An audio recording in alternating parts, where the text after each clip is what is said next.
In the Ashanti region, the Ghana Water Company has warned that 2 production dams in the region may be shut down, putting water consumers in Kumasi in jeopardy.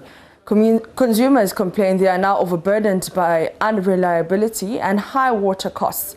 To save the situation, the current wave of encroachment on dams buffers must come to an end. Ohiminteria has more in the following reports. An artist, Matthias Chobe, like many other residents who depend on the Ghana Water Company for drinking water, is unaware of the dam's current risk. Yet, he acknowledges the consequences if the dams are shut down. If the dam should be closed down, I don't know how we are going to survive, because even with the irregularities, it's not easy. So I think the necessary institutions need to take this very serious and then take action. Encroachers' activities are reducing the depths of the water facilities, putting the future of the Wabi and Barakasi dams in jeopardy. The Barakasi Dam has lost 3 meters of its 13-meter depth, while the Wabi Dam's 7-meter depth has sharply lost 5 meters.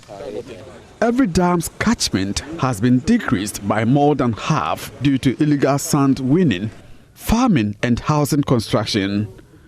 Alfred Galanku and John Kopo are station managers for Owabi Dam and Barakasi Dams respectively. If all the trees fell down, the evaporation will take place and the water will dry up, and we cannot get water to treat or to supply the people.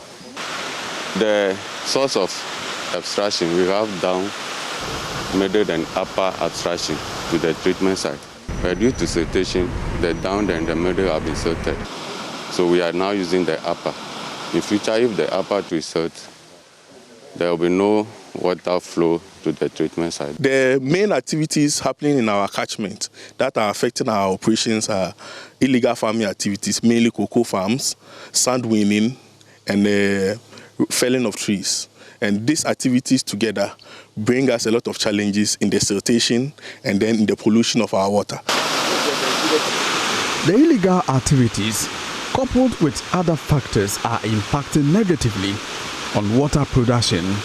Because of high levels of siltation and turbidity in the dams, the Ghana Water Company's treatment cost and time have increased. When we talk about the farming, they use fertilizers and weedicides, and all this increase the chemical composition of our water.